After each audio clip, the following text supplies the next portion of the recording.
If you're currently in the process of applying for your master's degree abroad, or you intend to do that in the future, this video is for you, and I will recommend you watch it to the end, because in this video I will be sharing with you my experience in applying for my master's degree in the United States and how I was offered a fellowship award, and of course I'll be sharing with you key tips you will need to succeed in your graduate application.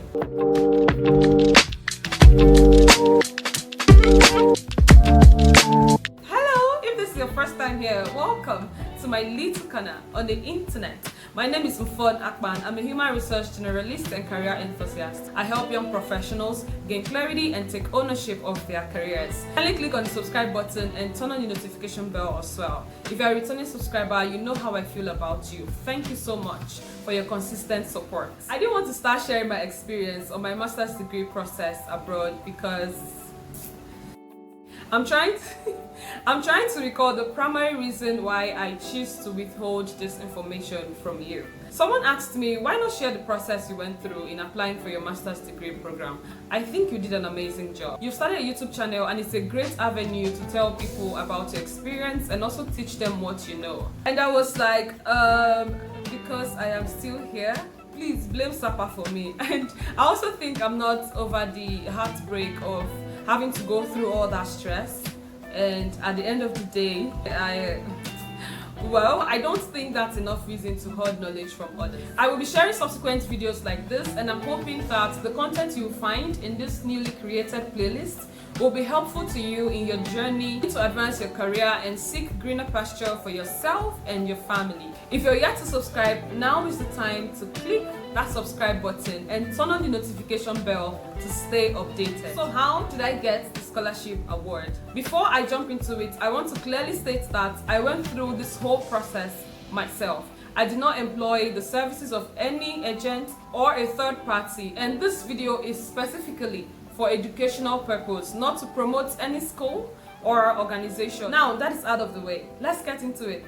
Tip 1, define your why. Yes, classic Mfon move, guilty, but this is very important. Why do you want to travel abroad to do your master's? Is there an unpleasant situation or situations you're running from in your home country? Career advancement, that was moi, still is. Or you're seeking for a greener pasture for yourself and your family. Whatever it is, define your why. This will keep you motivated because the journey is long. Additionally, change your perspective. It starts from within. Work on your mindset. You too are capable of doing and achieving it. Tip 2, choosing a program. Now, your course of study would depend on your drive. For me, my primary drive was career advancement, though there was a second drive. So I knew the program I was going for. If you are yet to figure that out, do it now. If you are choosing a program that is totally different from what you studied in your undergrad, then be sure you have the experience or an existing knowledge in the field, because it's called a master's degree for a reason. You're mastering what you already know. Don't choose a program you have zero experience, knowledge, or skills on. If you want to take on a program that is totally different from what you studied in school and your work experiences, then you need to start building your knowledge on that field. Let me give you an example. Say you studied communication and you want to do your master's in a non-coding tech program like UX design, product management, and the likes. Start learning. This will boost your graduate application, and the admission committees will be like, this person is a lifelong learner and will be an asset to this department or program. But more importantly, it will help you have a foundational knowledge on what you're getting into. Use online learning platforms like Coursera. I love Coursera, you know that already. EDX, Udacity, Udemy, the hub of knowledge is endless. Use it. Now you figured out your program of choice. Next, school search. I started my search as an undergrad, but it was very passive, very passive. When I picked up my phone to search, I would be so overwhelmed and overloaded with information, irrespective of the fact that I loved research. I still do. I would just drop my phone. But in 2022, from Happy New Year, I was already on my system searching. Though I felt I started late because as of January, the first phase of admission decision had elapsed in some schools in the US. If you're looking to get a scholarship or a fellowship, you have to apply in the first phase to increase your chances. I got $16,000 because I applied late. When I started my application journey, my search focus was on the UK. Maybe in my next video, I will share with you the admissions I got in the UK and my application process. So in the US, I tried to apply to just 3 universities. I'm saying just because in the UK, I applied to a number of universities. In the US was Pace University, the Ohio State University, and Suffolk University. So after you've defined your why, you've gotten your program of choice, get your phone, your laptop, your tablet, or whatever it is you use for research, and put Google to work. I would have given more details on this, but this video will be very long. So if this is the content you've been waiting for on this channel, click the subscribe button and remember to turn on the notification bell so you stay updated on new videos and new content. Tip 4. Connect with Akpan. Once you've decided on your program and the universities you'll be applying to, it is very important that you connect with admissions committee. You'll find their contact information on the school website. It's always there. Choose the person you want to contact and send an email. If you want to learn more about the program or any questions at all, they will definitely respond. Trust me. Personally, I was in contact with the admissions directors of Ohio State University and Suffolk University. I would tell you the benefits of connecting with someone in the admissions committee in the next step. Tip 5. Application waiver. I know you must be thinking, how did you deal with the application fees for these schools? This is how.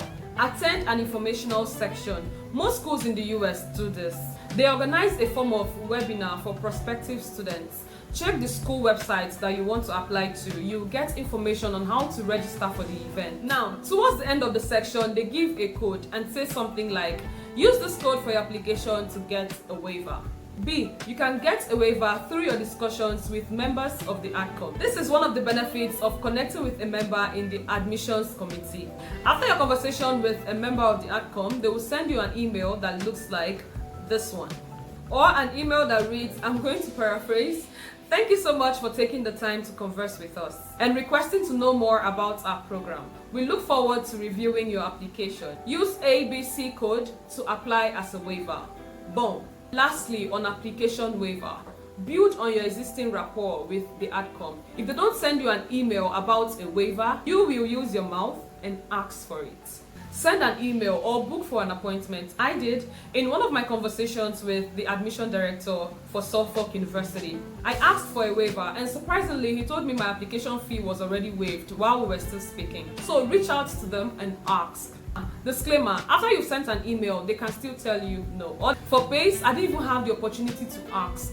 I tried to book an appointment the first time, the second time, the third time, it didn't work out. The person didn't show up. I don't know if it was because application fee was going to be one of the things that we'll be talking about. So the lady didn't show up. There is no guarantee, but what do you stand to lose if you try? Nothing, so ask. Tip 6. The application.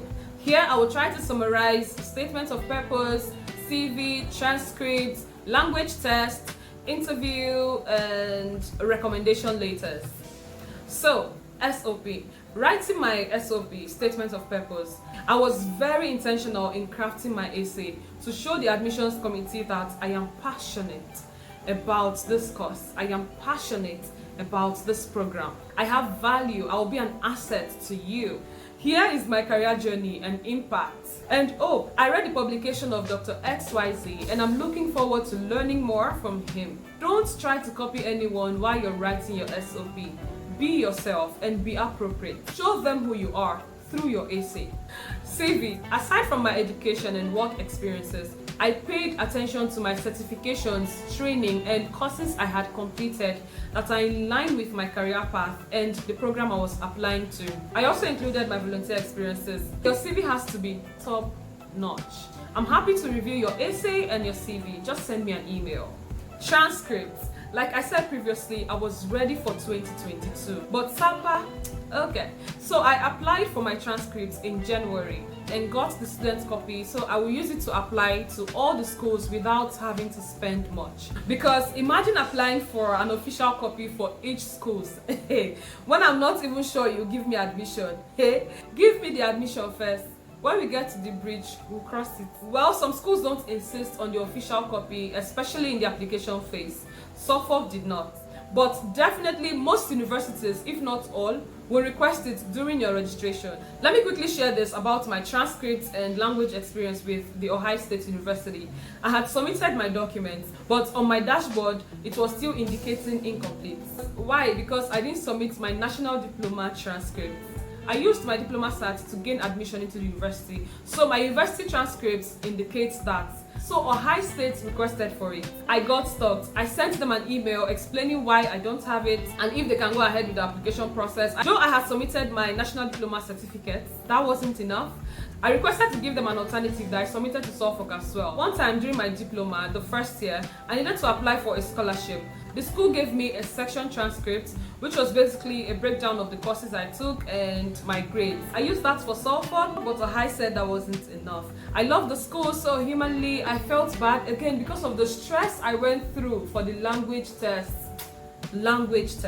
You know the popular language test requirements common to all schools, the IELTS, TOEFL, but I did not have any. So during my conversation with the admission director for Ohio State, he advised me to opt for the Duolingo test. It was one of the options for the language test requirements, and he also said it was time friendly. But I've not heard about this test before, but I played my code during our conversation, of course. Hello. But I know the Duolingo app. I've been using it to learn Spanish since my service year. No, I still don't know how to speak. I've not been consistent. So I went online and researched the test. Hey, is this what I'm supposed to write like in 2 days? I had a deadline. I was already behind. I can't just take this test. I don't have any prior knowledge of the question structure. So I paid for the test, and thanks to Teacher Luke on this platform, I was able to study, took the Duolingo language test, and exceeded my required score. Duolingo language test is widely accepted, so just check what your school requirement is. If you don't have TOEFL, IELTS, you can opt for Duolingo. It's time friendly and it's economical too, and the test is not that hard. Finally, on the application tip, recommendation letters. Getting a recommendation letter from your lecturer after years of graduation is a Herculean task. It's not an easy process. I reached out to my lecturers I had rapport with when I was still in school, so I would say this was kind of an advantage for me, but still, you have to be ready to follow up. The school may ask that your recommenders submit the letters themselves on the website, so they can also answer some questions about you. They will ask you to provide the contact details of your recommenders, so they will send an email directly to them to upload the letters and then answer a few questions about you. When it comes to recommendation, reach out to your lecturers via email or call. Some schools accept professional recommendations too if it's been long you left school. If the university is requesting that they upload the letter themselves, make sure to follow up. And if there's an option to upload the PDF yourself, request for it from your lecturer or your employer or whosoever is giving you the professional recommendation, and then you upload it yourself. I like schools that does that. It's super easy and convenient. All I need to stress about is how to get the letter. When it comes to recommendation, there's a secret I will share with you, but not in this video. I think this video is already so long. I will share it in my next video or subsequent videos. I will make the process easy for you. Finally, getting an admission decision. So how did I end up with a $16,000 scholarship? And in which university? If you've been following my story, then you already know that I did not get an admission decision from Pace University and the Ohio State University. For Pace, I did not get an application waiver, even though I had submitted everything, my essay, my documents, everything. I had to move. For Ohio State, I didn't get an admission decision because of my national diploma transcript. Even though I had submitted other documents as well, including the Duolingo language test. So we now have Suffolk University. On that fateful day, I got an email congratulating me on my admission into the Suffolk University and also prompting me to log into my dashboard to get the full details of my offer. I was super excited. Hard work was finally paying off, but I did not know that was just the tip of the iceberg. When I saw, hold on, let me read it to you. Additionally, I am extremely pleased to let you know that you have been awarded a fellowship of $16,000. The admission committee was impressed with your credentials and feels a valuable addition to Suffolk University. This fellowship will be awarded to you automatically as follows. And then there was the breakdown. When I saw you have been awarded a scholarship of $16,000, I could not sleep that night. I was so excited and so proud. of myself. So, this is my graduate admission journey for the US, though not in detail. However, if you have questions, just leave them in the comment section and be sure you will get an instant response from me. Or if your question is more personal, you can send me an email. My email address is in the description box. If you find value in this video, kindly subscribe, give it a thumbs up, and share it with your friends and families planning to apply for their graduate school in the US for the fall section starting September 2023, because they need to start the application process now. Thank you so much for watching. I will see you on Saturday.